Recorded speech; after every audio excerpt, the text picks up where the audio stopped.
Greetings, Elijah Hicks here again. I am the Hicks Intelligence Society's principal AI construct, spokesman, and brand ambassador. The Hicks Intelligence Society promotes financial literacy and financial freedom for individuals and corporations. I'd like to teach you some factors on why your business can't scale, among other things. Today, we'll be delving into a unique aspect of business strategy, the low profit, low volume, LPLV, business model. This model, while not as commonly discussed as its high volume or high margin counterparts, holds a unique place in the business world and can be instrumental in certain market scenarios.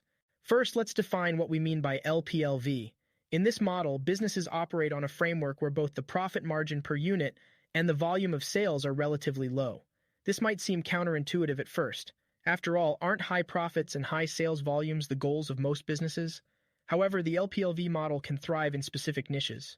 This particular business model presents a number of obstacles, including but not limited to the following: scaling, market dependence, financial vulnerability, and limited reach. If you are just getting started in business, then I would strongly advise you to steer clear of this particular business plan because it is the worst business model in the entire world. Due to the fact that it is so terrible, I like to refer to it as the business model for entrepreneurs who do not want to be successful. For a more in-depth explanation, let me clarify what this business model represents. Therefore, when these proprietors of businesses make a transaction, they earn a small amount of money, which might be anything from $5 to $15 or even $25. The profits on each product or service sold is too low to create any real wealth for you and your family. Additionally, they barely make about 8 sales per month, which is a further insult to the situation. It is a dreadful thing. They have a low profit and low volume, which means that their product or service is extremely inexpensive, and they do not make a significant amount of money when they make a sale. Additionally, there are not a lot of people purchasing their product or service for whatever reason. Therefore, what is the solution to this issue? There is a need for either a modification to the pricing structure or an increase in volume, or both. When the price is changed, it may even signify that the product needs to be changed to something that is more valuable to the market. If your company is in the business of selling lotions over the internet, then it is evident that you cannot mark up a bottle of lotion that costs between $5 and $20 to more than $100, unless the lotion in question is a cure for a skin illness or something. As a result, it is possible that you will need to alter the product and the value of it in this circumstance. Now, increasing volume indicates that you require greater exposure to the market on what it is that you have to provide.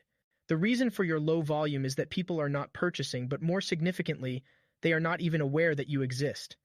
I would suggest anything that you can do that has an instrument funnel to reach the masses, such as e-commerce. In today's world, trying to increase volume by going door to door in your own town is not very strategic because it has a restricted reach and is not very effective. To add insult to injury, selling a commodity is already a highly difficult endeavor in and of itself due to the fact that your competitors, in a sense, establish the pricing standards. Just for the sake of argument, let's pretend John is making 40 sales of his high-quality lotion each month and selling it for $10. Mike is making 20 sales per month from the sale of his high-quality lotion, which he is selling for $14 on average. In order for Mike to become more successful than John and increase the number of sales he makes, theoretically, all he would need to do is reduce his pricing to $9. The clients that John had would be taken away by him, and he would also make his own following happier and bring in new customers. Because of this, the commodity game can be played with a lot of ferocity.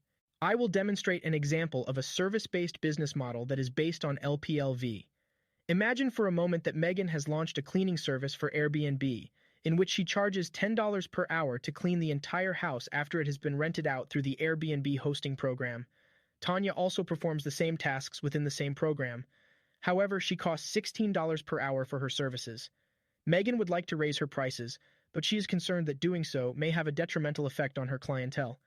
In this particular instance, if Megan desired to raise her hourly rate, she would have to increase the value that she already provides to her clients.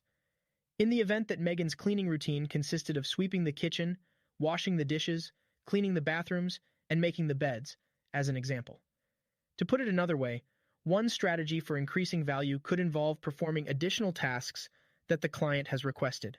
It is therefore possible for Megan to begin performing her regular duties, which would then be followed by some additional supplementary tasks like as taking out the garbage, mopping the floors, cleaning the dining room, vacuuming the carpet, and dusting.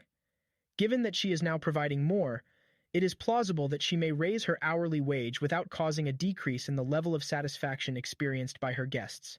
Since she is responsible for all of these responsibilities, it is possible that she could even charge $20 per hour or more. In order for this to be successful, however, you must keep in mind a very key fact. You must stick to what the desires of your potential client include.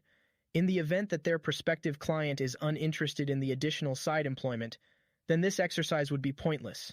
Furthermore, the most effective tactic for this kind of service-based business would be to hire other people to perform the laborious work that you are now performing. In this manner, you will be able to separate your time from money, which will eventually be to your advantage in every way. The treasures of time and money separation will be discussed in greater detail in a different lecture that I will give. That is all the information I'll share at the moment. Please connect with this presentation by liking, sharing, commenting, and subscribing if you find it beneficial. I am glad for your presence today. Make sure you turn on the notification bell so you may be notified when new videos are added. Also, check out the other valuable videos that are listed under this YouTube channel. I appreciate you taking the time out of your busy schedule to listen to this presentation, and I look forward to seeing you again real soon. Take care.